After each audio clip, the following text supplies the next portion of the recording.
दोस्तों, अर्जुन के 3 पुत्र थे। द्रौपदी से जन्मे अर्जुन के पुत्र का नाम श्रुतकर्मा था।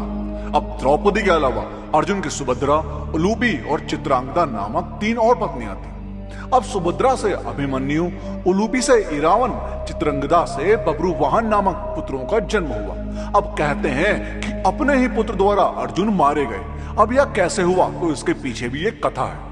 अब एक दिन महर्षि वेदव्यास और श्री कृष्ण के कहने पर पांडवों ने अश्वमेध यज्ञ करने का विचार किया। अब पांडवों ने शुभ मुहूर्त देखकर यज्ञ का शुभारंभ किया और अर्जुन को रक्षक बनाकर घोड़ा छोड़ दिया। अब वह घोड़ा जहां भी जाता, अर्जुन उसके पीछे पीछे जाते। अब अनेक राजाओं ने पांडवों की अधीनता स्वीकार कर ली। वहीं कुछ ने मैत्रीपूर्ण संबंधों के आधार पर पांडवों को कर देने की बात मान ली। अब वह घोड़ा घूमते घूमते मणिपुर जहां पहुंचा। अब मणिपुर नरेश बब्रुवाहन ने जब सुना कि मेरे पिता आए हैं, तब वह गणमान्य नागरिकों के साथ बहुत सा धन साथ में लेकर बड़ी विनय के साथ उनके दर्शन के लिए नगर सीमा पर पहुंचा।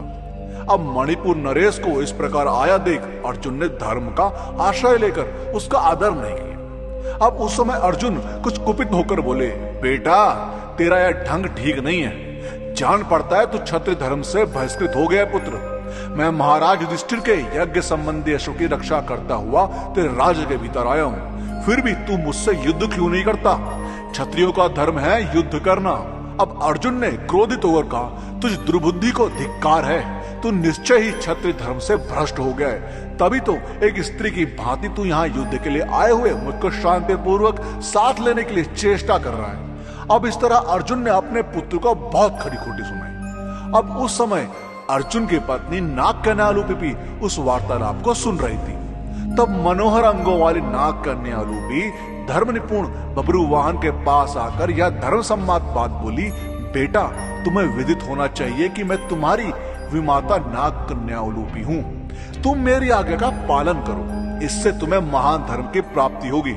तुम्हारे पिता कुरुकुल के श्रेष्ठ वीर और युद्ध के मत से उन्मत्त रहने वाले हैं, अतः इनके साथ अवश्य युद्ध करो।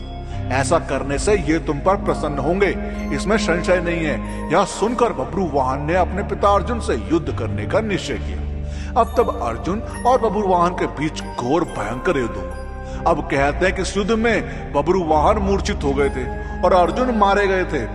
अर्जुन के मारे जाने का समाचार सुनकर युद्ध भूमि में अर्जुन की पत्नी चित्रांगदा पहुंचकर विलाप करने लगी। अब वह उलूपी से कहने लगी कि तुम्हारे ही आज्ञा से मेरे पुत्र बब्रुवाहन ने अपने पिता से युद्ध किया है। चित्रांगदा ने रोते हुए उलूपी से कहा कि तुम धर्म की जानकार हो बहन, मैं तुमसे अर्जुन के प्राणों की भीख मांगती हूँ। चित्रांगदा ने उलूपी के कठोर और विनम्र दोनों ही तरह के वचन कहे। अब अंत में उसने कहा कि तुम्ही ने मेरे बेटों को लड़ाकर उनकी जान ली है। मेरा बेटा भले ही मारा जाए, लेकिन तुम अर्जुन को जीवित करो, अन्यथा मैं भी अपने प्राण त्याग दूंगी। तब मूर्छित बब्रुवाहन को होश आ गया और उसने देखा कि उसकी मां अर्जुन के पास बैठकर विलाप कर रही है और विमाता उलूपी भी पास ही खड़ी है। अब बब्रुवाहन अपने पिता अर्जुन के समक्ष बैठकर विलाप करने लगा और प्रण लिया कि अब मैं भी इस रणभूमि पर आमरण अनशन कर अपना देह त्याग दूंगा। पुत्र और मां के विलाप को देख सुनकर उलूपी का हृदय भी पसीज गया और उसने संजीवनी मणि का स्मरण किया। अब नागों के जीवन की आधारभूत मणि उसके स्मरण करके वहीं आ गई। तब उन्होंने बब्रुवाहन से कहा कि बेटा उठो, शोक मत करो, अर्जुन तुम्हारे द्वारा परास्त नहीं हुए हैं। ये मनुष्य मात्र के लिए अजय हैं। लो, ये दिव्य मणि अपने स्पर्श से सदा मरे हुए सर्पों को जीवित किया करती है। इसे अपने पिता की छाती पर रख दो, इसका स्पर्श होते ही वे जीवित हो जाएंगे। अब बब्रुवाहन ने ऐसा ही किया। अर्जुन देर तक सोने के बाद जागे हुए मनुष्य की भांति जीवित हो उठे। फिर उसने अश्वमेध का घोड़ा अर्जुन को लौटा दिया और अपनी माताओं चित्रांगदा और उलूपी के साथ युधिष्ठिर के अश्वमेध यज्ञ में शामिल हुए। दोस्तों, आपका इस बारे में क्या कहना है, हमें कमेंट के माध्यम से जरूर बताएं। और वीडियो पसंद आई हो तो लाइक और शेयर करना मत भूलिएगा। हम आपको मिलते हैं अगली वीडियो में।